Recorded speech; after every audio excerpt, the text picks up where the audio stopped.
अस्सलामु अलैकुम वरहमतुल्लाहि वबरकातुहू। अल्हम्दुलिल्लाहि रब्बिल आलमीन वल आक़िबतु लिल मुत्तक़ीन वस्सलातु वस्सलामु अला रसूलिहिल करीम। फ़ऊज़ु बिल्लाहि मिनश शैतानिर रजीम। बिस्मिल्लाहिर रहमानिर रहीम। ज़हरल फ़सादु फ़िल बर्रि वल बहरि बिमा कसबत ऐदिन नास। मोहतरम ज़िम्मेदाराने जमात, वानमबाड़ी शहर के मुअज़्ज़ज़ सामीन,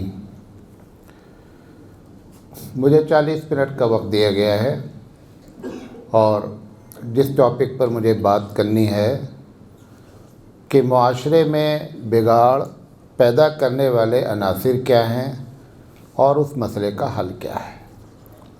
बड़ा टॉपिक है, हम मेन बातें करेंगे। आवाज़ सही नहीं आ रही ना? आ रही है? अच्छा, देखें, ज़माने के गौर से सुनेंगे तो मैं अपनी बात अच्छी तरह आपको समझा पाऊँगा। ज़माने के बारे में अल्लाह कहता है कि ज़माना मैं बनाता हूँ। कहता है कि अगर कोई आदमी ज़माने को बुरा कहता है तो वो मुझको बुरा कहता है। यसुब्बुद्दहर, वो ज़माने को बुरा कहता है तो मुझे बुरा कहता है। तो सवाल ये है कि ज़माना जब अल्लाह बनाता है तो अल्लाह का बनाए में बिगाड़ कैसे हो जाता है? एक बात। दूसरी चीज़, अगर ये ज़माना, ये मुआशरा बिगड़ जाए तो इसमें अल्लाह ताला को क्या दिलचस्पी है? एक दूसरी हदीस है, गरचे सनद के लिहाज से उस पर कलाम है थोड़ा से, लेकिन दूसरी हदीस से मिल कर के वो मुस्तनद मानी जाती है कि अल खल्क़ु अयालुल्लाह, कि ये पूरी दुनिया अल्लाह का कुनबा है। तो अल्लाह अपने कुनबे को परेशान क्यों करता है? ये एक बड़ा चुभता हुआ सवाल है, तो उसका जवाब देंगे। और वही एक वजह है उस सारे फसाद की।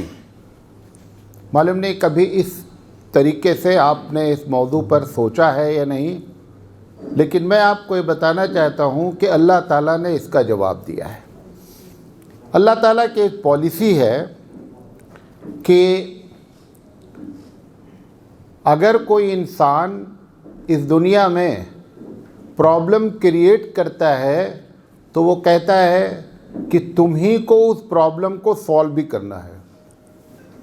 कुरान मजीद की आयत है कि इन्नल्लाह ला युग़य्यिरु मा बिक़ौमिन हत्ता युग़य्यिरु मा बिअन्फुसिहिम। अल्लाह ताला कौमों को चेंज नहीं करता है, लेकिन कौमें ख़ुद क्या करती हैं? अपनी तकदीर और अपने बारे में गड़बड़ी करती हैं। लिहाजा इस्लाह भी उन्हीं को क्या करना है। अब ये एक मिसाल देता हूँ। कभी कभी घर में ऐसी बहू आ जाती है जो ससुराल से ज़्यादा मायके वाले को चाहती है। हो जाता है। अब मैं घर का ज़िम्मेदार हूँ। पता चला कि घर में मंथली हमको 10 किलो शक्कर लगती है। हम हिसाब से 10 किलो लाते हैं कि महीना भर चल जाएगा, लेकिन बहू ने तय कर रखा है कि हम 5 किलो मैके पास करेंगे।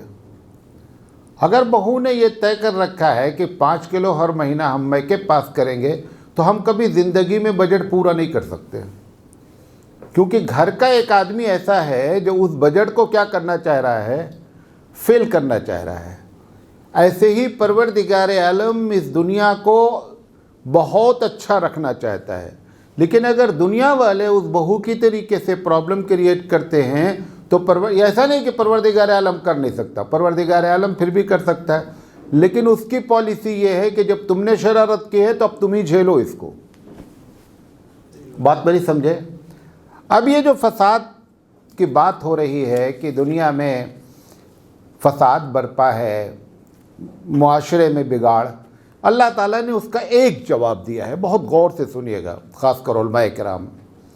अल्लाह ताला कह रहा है कि फसाद ज़मीन में भी है और फसाद आसमान में भी है, बर में है, बहर में है, सब जगह है। उसके बाद वजह बताता है बिमा कसबत ऐदिन नास, ये तुम्हारे अपने कारनामे हैं, तुम्हारे अपने करतूत हैं। तो पता चला दुनिया भर की वजह तलाश करने के बजाय हम ये मान लें कि ये हमारे अपने करतूत की वजह से समाज में प्रॉब्लम है। हमने क्या करतूत ऐसा कर दिया है कि प्रॉब्लम हुई है, वो एक एक पर बात कर लेते हैं और उसी के साथ साथ कोशिश ये करेंगे कि हाउ टू सॉल्व, उस प्रॉब्लम को क्या सॉल्व किया जा सकता है या ये कि चलो यार अब तो हो ही गया है तो चलने दो, ऐसा नहीं है। उसको सॉल्व किया जा सकता है। हम एक एक प्रॉब्लम जिक्र करेंगे। ये तकरीर एक नज़रियाती तकरीर है। कैसी तकरीर है? नज़रियाती तकरीर से इख्तिलाफ 100% किया जा सकता है। ये ज़रूरी नहीं है कि आप मेरी बात से इत्तेफाक कर जाएं। ये मेरा अपना आइडिया है, एक फ़िक्री तकरीर है, लिहाजा आप इसमें जोड़ सकते हैं, टोटल को रिफ्यूज़ कर सकते हैं, मज़ीद इसको कम ज़्यादा बहरहाल सब कुछ किया जा सकता है। ऐसी बात नहीं, क्योंकि ये एक नज़रियाती तकरीर है। देखिए, सबसे पहली चीज़ जो हमने गड़बड़ किया है ना, वो एजुकेशन के सिस्टम को ख़राब किया है।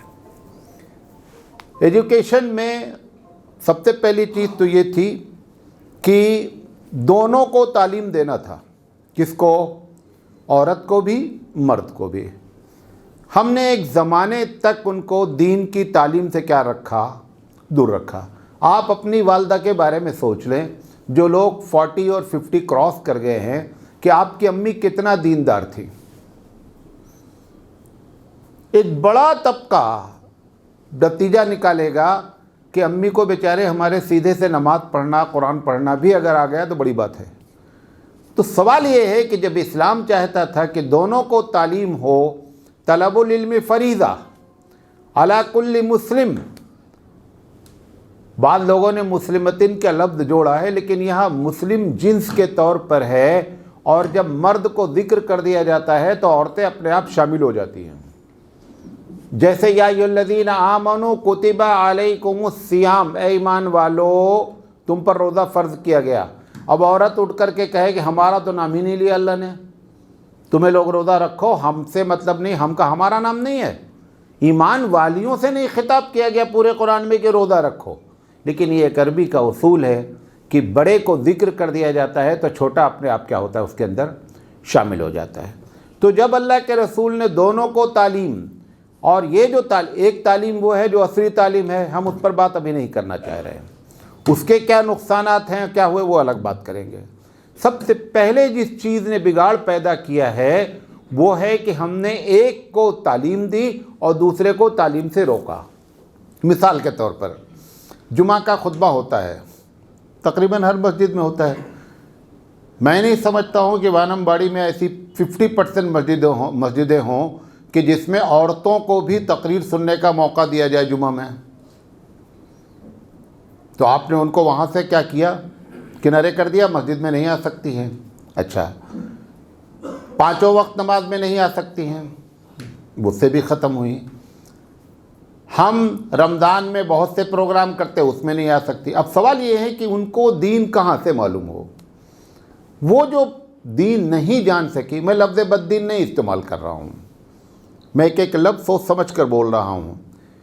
मैं नहीं कह रहा हूँ कि बद्दीन हो गई, लेकिन दीन ना आने की वजह से बहुत सी चीज़ दीन में दाखिल कर दिया उन्होंने।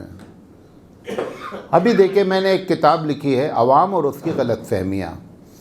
इतने सवालात औरतों के आते हैं, इतने सवालात आते हैं, एक 2-3 बताते हैं। कह रहे हैं अकीक़े में नाना नानी गोश्त नहीं खा सकते। अच्छा भाई, कोई वजह होनी चाहिए, कोई लॉजिक होनी चाहिए यार। ये इस्लाम कोई ऐसा मज़हब थोड़े जो तुम्हारे दिल में आए बोलो, कोई लॉजिक नहीं है। अच्छा, रात में झाड़ू नहीं देना चाहिए, क्या वजह भाई न देने की है? शीशा टूटा हुआ शीशा नहीं देखना, ये सब हमारी औरतों ने मसले बयान किए। क्यों? क्योंकि जब आपने उनको दीन से दूर रखा तो ये नताइज पैदा हुए। जितनी भी कब्रें भारत में ज़िंदा हैं या जिन पर जो रौनक नज़र आ रही है, वहाँ से आप आपा को हटा दीजिए, रौनक ख़त्म हो जाएगी, कोई रौनक नहीं है। अब कब्र पर जो चीज़ें जो लोग कहते भी हैं कब्र पर, वो भी उन सब चीज़ों को हराम करते हैं। सजदा किसी के नज़दीक जायज़ नहीं है कब्र पे। बाल खोल करके, अब तो आप सोशल मीडिया पर आप रोज़ाना देखते होंगे हंगामे। ये उसकी वजह क्या हुई? अगर इनको वो दीन सिखलाया जाता तो ये कैफियत कम से कम होती, इतना नहीं होती। आप देखिए कब्र पर मर्द ज़्यादा रहते हैं या औरतें? मर्द कम रहते हैं, मर्द 5% तो 95% वो हैं। आमिल के पास कौन जाता है? आमिल, भारत की सारी औरतें इल्ला माशाअल्लाह कम से कम 2 आमिल का नाम जानती है, कम से कम मिनिमम, और प्रचार भी करती है। ये उसी को आमिल की ज़रूरत है, आपको आमिल की ज़रूरत नहीं है। सारी बीमारियां, सारी प्रॉब्लम इन्हीं को आई हैं। ये तवहुम परस्ती, शिर्क, कोई महीना नहीं छोड़ा हमने कि हमने कोई न कोई रस्म ना कर रखी हो। जबकि हमारे पास मेन त्यौहार क्या हैं? लना ईदान। हमारे पास 2 त्यौहार, एक ईद उल फित्र, एक ईद उल अज़हा है। लेकिन भारत में हर महीने में त्यौहार है। हम 20 साल अरब में रहे हैं। जब उनसे हम बताते थे, इत्तेफाक से हम उलमा जहाँ थे वहाँ उलमा बहुत थे, जब उनसे हम बताते थे वो बोलते थे कि कहाँ से दलील लाते हैं आप लोग। एक मिस्र से एक आदमी आया, पीएचडी कर रहा था, उसका टॉपिक था कि भारतीय मुसलमानों पर भारत के मज़हब के असरात। अब वो बेचारा आ गया, मरकज़ आ गया। मरकज़ वालों ने कहा भैया कोई अरबी नहीं जानता, वो मौलाना साहब है, चलो नहीं पढ़ लो। खैर वो लेकर आ गए। तो उसने कहा मेरी आप थोड़ी सी मदद कर दें। हमने कहा क्या? उसने कहा आप मुझे सिर्फ मुस्लिम मोहल्ले से गुजार दीजिए, मैं खुद समझ जाऊंगा कि आपके ऊपर गैरों के कितने असरात पड़े हैं। मैं बोला चलो यार। तो ऑटो में बैठाया, मैं राइट साइड बैठा, वो लेफ़्ट साइड बैठा। जैसे ही निकले थे, आधे किलोमीटर भी नहीं गए होंगे कि कब्र पे एक साहब बैठे हुए मोर का पंखा जल रहे थे। तो पूछा ये कौन लोग हैं? हमने कहा ये मुसलमान हैं और तुमको काफिर कहते हैं। अब वो बेचारा बड़े परेशान। अब वो जितना पढ़ कर आया था सब अपने दिमाग में कि कौन सी हदीस में मोर पंखे की फजीलत आई है, उसका सारी मेमोरी ख़त्म हो गई। उसने कहा अच्छा आगे चलिए। वो इत्तेफाक ऐसा था कि आगे चले तो एक एकदम जनाजा फूलों से लदा हुआ आ रहा था। पूछा ये क्या है? हमने कहा ये जनाजा है। कहा जनाजा कहाँ है? हमने कहा इसके अंदर है। तो उसने कहा ये कौन लोग हैं? हमने कहा ये भी पक्के मुसलमान हैं और तुमको काफिर कहते हैं। उसने कहा कि आप मुझे रेलवे स्टेशन छोड़ दीजिए, मैं पूरे शहर के बारे में जान गया आपके। ये कैफियत पैदा हुई जब हमने क्या किया, एक को तालीम दिया और दूसरे को तालीम से दूर रखा। तो लिहाजा ये हमारे करतूत है ना। तो इसका हल क्या है? हल सबसे पहला है कि मस्जिद के दरवाजे खोले जाएं। नसाई शरीफ की रवायत है, अल्लाह के रसूल ने फरमाया कि अगर औरतें तुमसे इजाज़त मांगें तो तुम शौहरों को ये राइट नहीं है कि तुम औरत को मस्जिद जाने से मना कर दो। और आज आपको ये भी बता देते हैं, अच्छा नहीं लगेगा लेकिन बता देंगे। लोग मशहूर करते हैं कि हज़रत उमर रज़ी अल्लाह ताला अन्हु ने अपने ज़माने में औरतों को रोक दिया। सबसे पहली बात तो ये है कि ये वाक़या ही गैर मुस्तनद है। हैरत की बात यह है, आपको उससे मज़ीद की बात बताना चाहिए। जिस वक्त हज़रत उमर रज़ी अल्लाह ताला अन्हु को मिंबर पर चाकू मारा गया, उस वक्त उनकी अहलिया खुद उस मस्जिद में मौजूद थी। सवाल यही, जब उन्होंने रोक दिया था तो आई कहाँ से वो? फिर हज़रत अब्दुल्ला बिन उमर के लड़के के नाम एक बिलाल है। ये वो बिलाल नहीं है, ये हज़रत उमर के पोते हैं। हज़रत बिलाल को अब्दुल्ला बिन उमर ने कहा, ऐसे बातें हो रही थी, कहा कि देखो बेटा, ये औरतें अगर मस्जिद में जाना चाहें तो हबीब मुस्तफ़ा ने फरमाया है कि उनको मना नहीं करना। ये एक अलग बात है, औरत का मस्जिद में जाकर नमाज से नमाज पढ़ने की कोई फजीलत नहीं है, ये एक अलग टॉपिक है। तो उनके मुंह से निकल गया बिलाल के कि मैं कभी नहीं जाने दूंगा औरतों को। हज़रत अब्दुल्ला बिन उमर फरमाते हैं कि मैंने तुम्हारे सामने नबी की हदीस पेश की और तुमने ये जुमला कह दिया मैं कभी नहीं जा। पूरी ज़िंदगी हज़रत बिलाल जो उनके पोते हैं हज़रत उमर के, हज़रत अब्दुल्ला बिन उमर ने बात नहीं किया उनसे। लिहाजा मसले का हल तलाश करें। जब तक पहिया के दोनों पहिए में बराबर हवा नहीं रहेगी गाड़ी सही नहीं चलेगी। बात मेरी समझे। एक बात। दूसरी चीज़, तालीम से असरी तालीम ले लेते हैं। असरी तालीम से भी मुसलमान उस फीसद में नहीं आ पाए। सेंचर कमेटी की रिपोर्ट, उसकी बहुत सी वजूहात हैं। सबसे ज़्यादा बड़ी वजह बयान की जाती है कि पढ़ने से हमको जॉब नहीं लगती है। अली मियां नदवी रहमतुल्लाह अलैह लिखते हैं कि टॉप की जगह खाली है। क्या जुमला है? टॉप की जगह खाली है। एक टॉपर आप अपना बताइए जो बेरोज़गार हो। ये दुनिया कंपटीशन की है, इसमें मिडिल क्लास की तालीम की कोई वैल्यू नहीं है। अगर आप टॉपर हैं तो टॉपर की जगह हमेशा दुनिया में क्या रहती है? खाली रहती है। तो ये एक्सक्यूज़ कह कर के तालीम से अपने आप को दूर रखेंगे, नतायज भयंकर होंगे। बेरोज़गारी आएगी, तालीम नहीं होगी, जहालत आएगी, तालीम नहीं होगी, लोगों की निगाह में इज्जत नहीं होगी। लिहाजा ये भी हमारे अपने करतूत हैं। जो अल्लाह ने क्या कहा कि ज़हरल फसादु फिल बर्रि वल बहरी बिमा कसबत ऐदिन नास, लोगों के अपने करतूत की वजह से ये दुनिया में खलबशार है। मैं सबसे लिंक करता रहता हूँ, ये सब हमारे बनाए हुए गड़बड़े। लिहाजा इसका मसले का हल हमको तलाश करना पड़ेगा। अच्छा, दूसरी चीज़, बनमबाड़ी तो भारत के उन शहरों में है कि जो मतलब एक्सेप्शनल केसेस में है।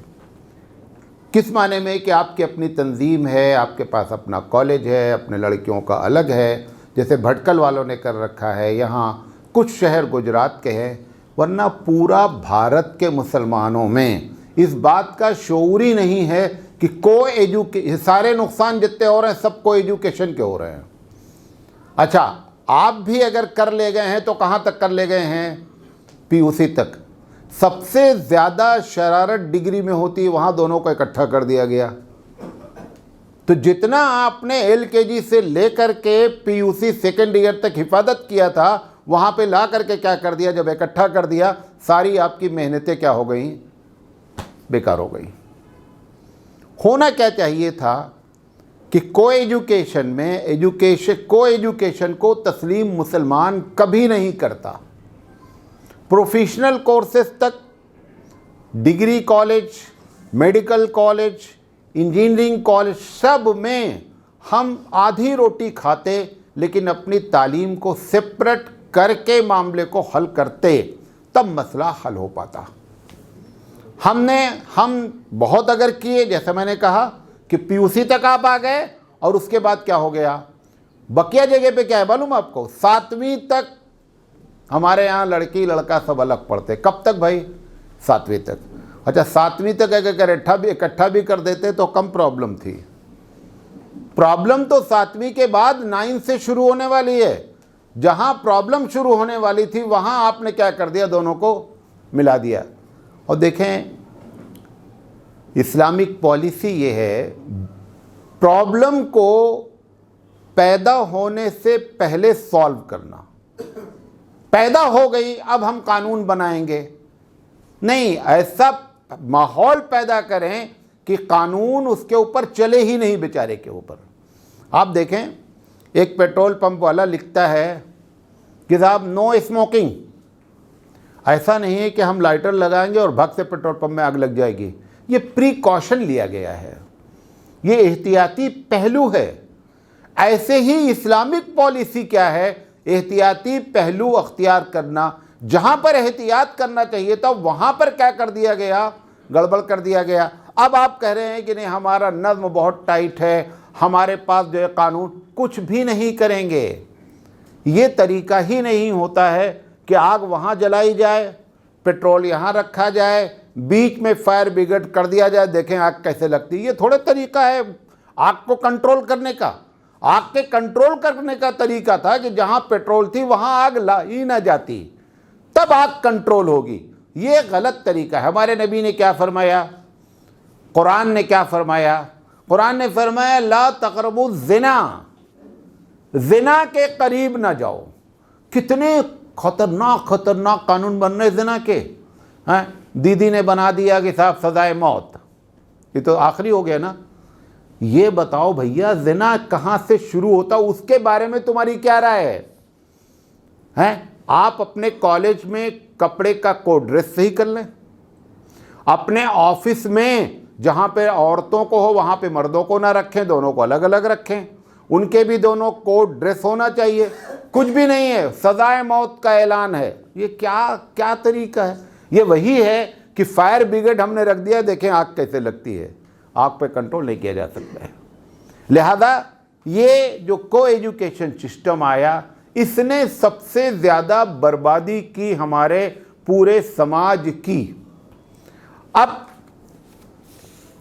एक मसले का हल ये था कि लड़कियों को पढ़ाया ही ना जाए, मतलब भर पढ़ा दिया जाए।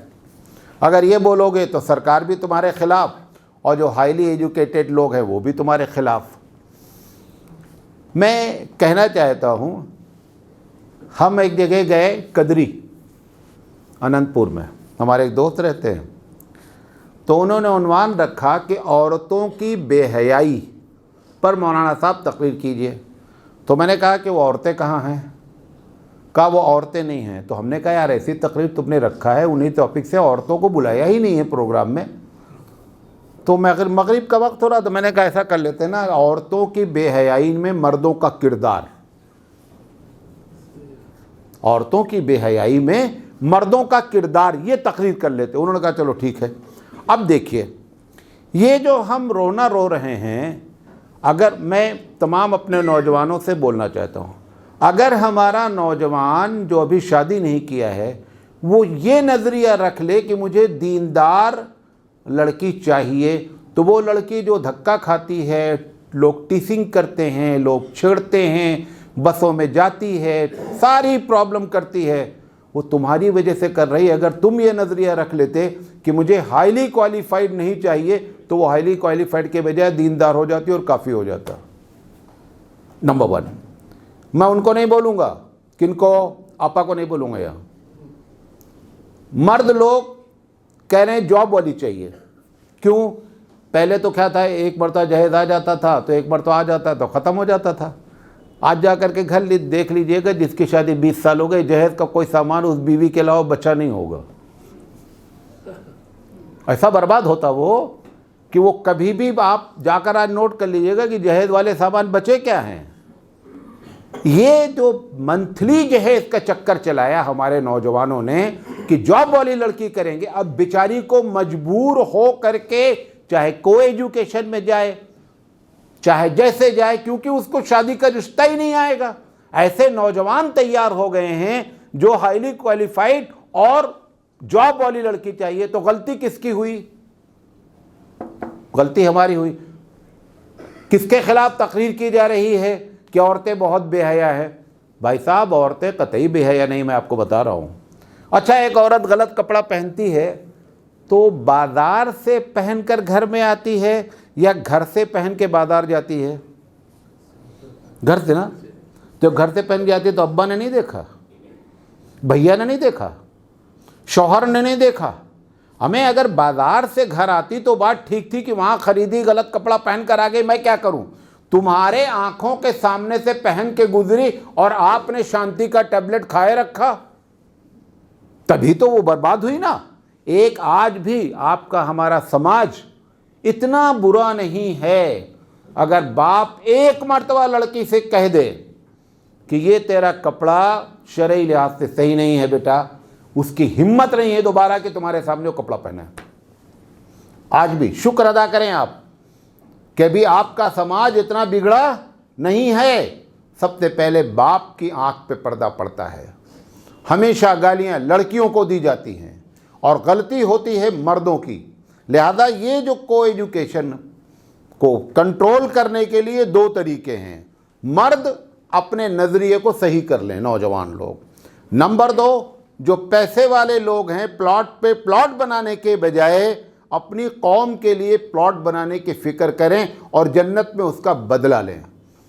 वरना ये तकरीरें और जुमा में बयान हो जाए, फला हो जाए, कुछ नहीं होना है, कुछ नहीं होना है। जैसे मैंने आपको बताया, और आप देख रहे हैं ख़तरनाक किस्म के कानून बना दिए गए रेप पर, और 1% रेप पर कंट्रोल है? कुछ भी नहीं है। क्योंकि हकीकत क्या है कि जहाँ जड़ होती है किसी भी मर्ज़ की, पहले जड़ का इलाज किया जाता है। दरख्त सूख रहा है, आप एक शाख काट दें, सूखना बंद हो जाएगा, दूसरी शाख टूटेगी, आप उसको काट दें, ऐसे पूरी शाख आप काट देंगे और इंशाल्लाह दरख्त बर्बाद हो जाएगा। कुछ न काटते, सिर्फ जड़ में तहकीक करते कि प्रॉब्लम क्या है, वहाँ पर दवाई डाली जाती, वो सूखी हुई शाख भी क्या होती, हरी हो जाती। हम उल्टे काम कर रहे हैं। अभी बिगाड़ में एक बहुत बड़ा बिगाड़ है कि साहब सास बहू की लड़ाई हो रही है, बड़े पैमाने पर है माशाल्लाह, कम नहीं है, ये ठीक ठाक है। लड़ाई होती क्यों है? आप देखिए, हमारे घर में जब बच्ची 13 साल को क्रॉस करने लगती है, गौर से सुनिएगा, तो अम्मी कोई भी गलती करती हैं, खाला फूफी जो भी घर में रहती, क्या बोलती हैं? क्या बेटा अगर ऐसा करेगी तो लोग क्या बोलेंगे जहाँ जाएगी? बोलते नहीं बोलते? हर छोटी छोटी बात पर उसको टोका जाता। 13 से लेकर के 10 साल तक, 22-23 में शादी होती, 10 साल तक आप बोलते रहे, और फिर जा करके वो लड़की अपने सास से लड़ गई, तो तुम्हारे बोलने का असर क्या हुआ? मालूम क्यों नहीं असर हुआ? इसमें कोई आदमी हाथ उठा देना, अगर मैं अपनी बात जो कहने जा रहा हूँ, हमारी अम्मी ने कभी बेटे से कहा है कि बेटा सलीका सीख लो, घर में एक बाहर की औरत आने वाली है? ये हमारी अम्मी ने कभी हमको नहीं बताया।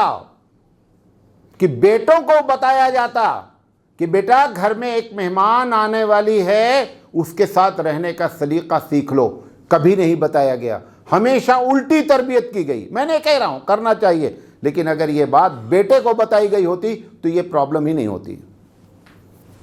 तरतीब उल्टी हो रही है। लिहाजा इस किस्म के जो भी चीज़ें हैं, हम उनको क्या करें, हल करने की फ़िक्र करें, अगर वाकई तकरीर का मकसद ये है। तीसरी चीज़, सोशल मीडिया। अच्छा, सोशल मीडिया को आप क्या कर सकते हैं, आप बताइए? सब लोग मिल करके वानमबाड़ी वाले सोशल मीडिया बंद कर सकते हो? सोशल मीडिया के शरारतें बंद कर सकते हो? सब बोल रहे हैं, लिख रहे हैं, बोल रहे हैं, social media social media social media में बहुत कुछ है। आपको बताएं कि ये चिल्लाने से कुछ नहीं होगा।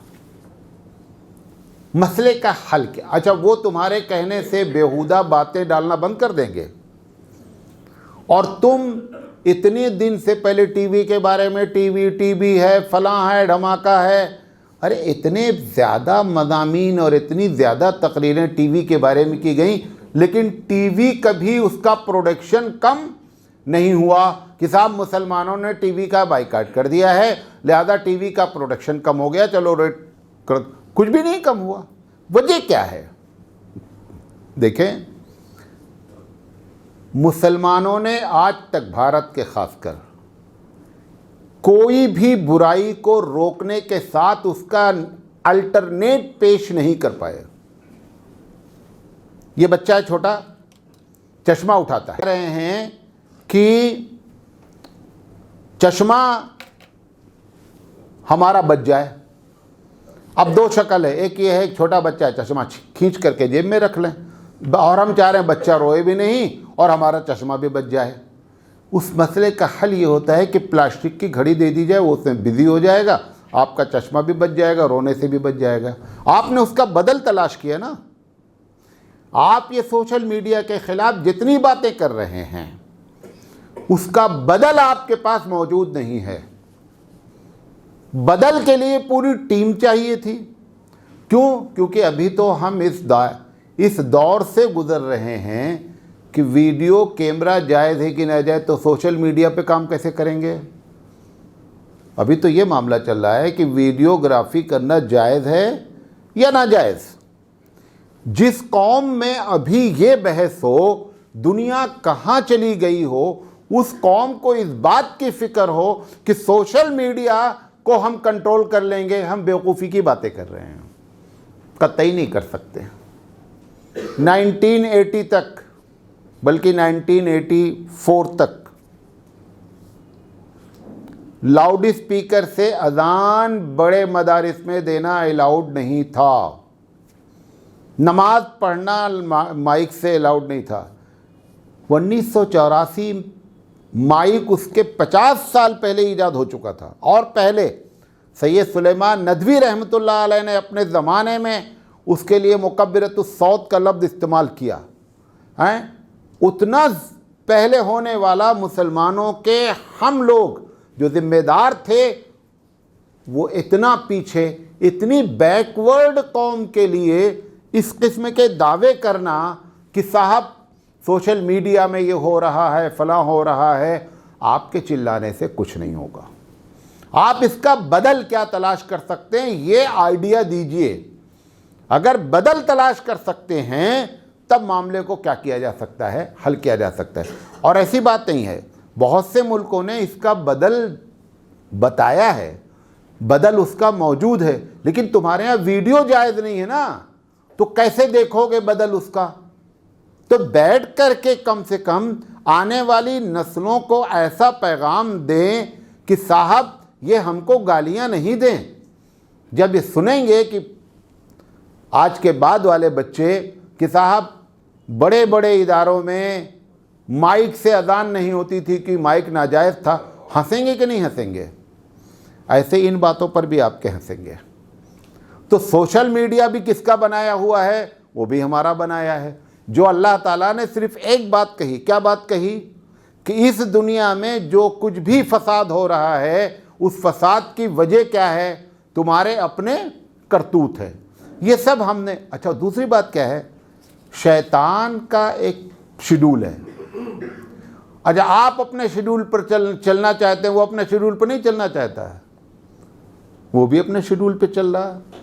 भाई उसका काम है कि हम अपनी पार्टी को स्ट्रॉन्ग करना, जहन्नम के लोगों को ज़्यादा जहन्नमी बनाना, उसका शेड्यूल है वो। आप इससे बचने की तरकीबें अख्तियार करें। बहुत से लोग हैं जो चाहते हैं कि मैं गलत चीज़ ना देखूं सोशल मीडिया पे। ईमानदारी से बताओ, कभी तहज्जुद में उठकर दुआ किया है कि परवरदिगार आलम इससे मेरे दिल में नफ़रत बिठाल दे? देखिए, प्रैक्टिकली बातें करें। ये ऐसे तमन्नाएं अल्लाह पूरी नहीं करता है। जब हम कोशिश करते हैं तब परवरदिगार आलम क्या करता है? रास्ते निकालता है। कभी कभी दिल चाहता नहीं है, ज़बान चाहती है, ये दूसरी प्रॉब्लम होती है। शायर ने कहा ना, दिल चाहता ना हो तो होती नहीं कबूल दुआ तरके इश्क की, दिल चाहता ना हो तो दुआ में असर कहाँ। दिल अंदर अंदर है, नहीं, ख़त्म नहीं होने का है। ज़बान से बोला अल्लाह ये बहुत बुरा है, ऐसे कैसे दुआ कबूल हो जाएगी? दिल चाह ही नहीं रहा है उस चीज़ के लिए। लिहाजा सोशल मीडिया पे जो लोग लगे हुए हैं, ये एक बड़ा फसाद है। और ये हमारा खुद का बयान करदा, अगर वाकई में आपको स्मार्ट टेलीफोन की ज़रूरत नहीं है। अच्छा, आज के 20 साल पहले जो लोग दुनिया में ऐसे मर गए बगैर स्मार्टफोन के, वो क्या मतलब? वो मतलब उनकी ज़िंदगी बर्बाद हो गई। अगर आपको मालूम हो रहा है कि मैं अपने आप पर कंट्रोल नहीं कर पा रहा हूँ, तो आप वो छोटा वाला फ़ोन रख लीजिए, दादा बात करने के लिए स्मार्टफोन छोड़ दीजिए। अगर वाकई में दिलचस्पी है कि नहीं साहब ये सोशल मीडिया हमको बर्बाद कर देगी, हम बर्बाद हो रहे हैं, अलग मुख्तलिफ़ किस्म की गलत चीज़ें देख रहे हैं, छोड़ दीजिए इसको, अपने आप मामला सही हो जाए। लेकिन हम ये छोड़े भी नहीं और कोई ऐसा इंजेक्शन लग जाए कि हम सोशल मीडिया से बच जाएं, ऐसा कोई सिस्टम नहीं है भाई। तीसरी चीज़,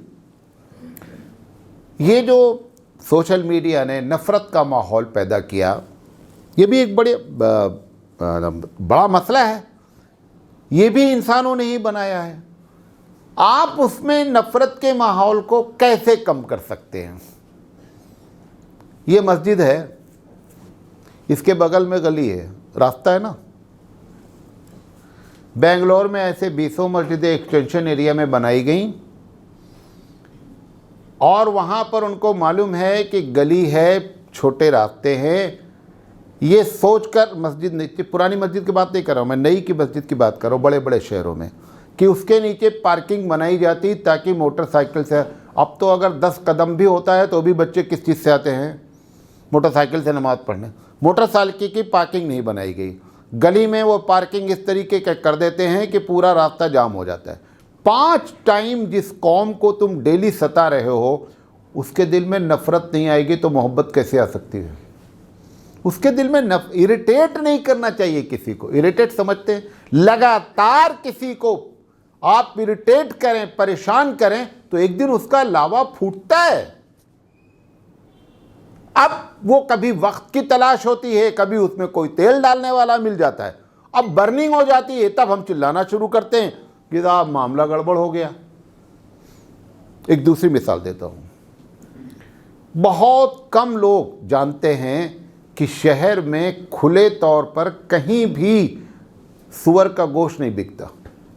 पूरे भारत की बात कर रहा हूं, हालांकि हर बड़े शहर में सुअर का गोश्त कहीं ना कहीं बिकता है, लेकिन जो लोग करते हैं ये काम उनको इस बात का एहसास है कि मुसलमान नहीं खाते, हिंदू का एक बहुत बड़ा तबका नहीं खाता, लिहाजा अगर मैं ओपन काट के लाकर दुकान में रख दूंगा तो इससे उनके दिल को तकलीफ पहुंचेगी, लिहाजा वो आज तक उन्होंने ऐसा काम नहीं किया। तुम क्या कर रहे हो?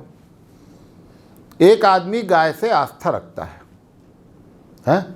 ठीक है, आपके स्टेट में, जिस स्टेट में अलाउड है, गाय को जिसको उसने चूमा है, उसका पेशाब पिया है, उसकी पूजा करता है, वो जब गुजरता है कुरैशी की दुकान पर से और देखता है कि जिसको उसने चूमा था वो ऐसे नंगी टांगी खड़ी है, उसके दिल पे क्या गुजरती होगी?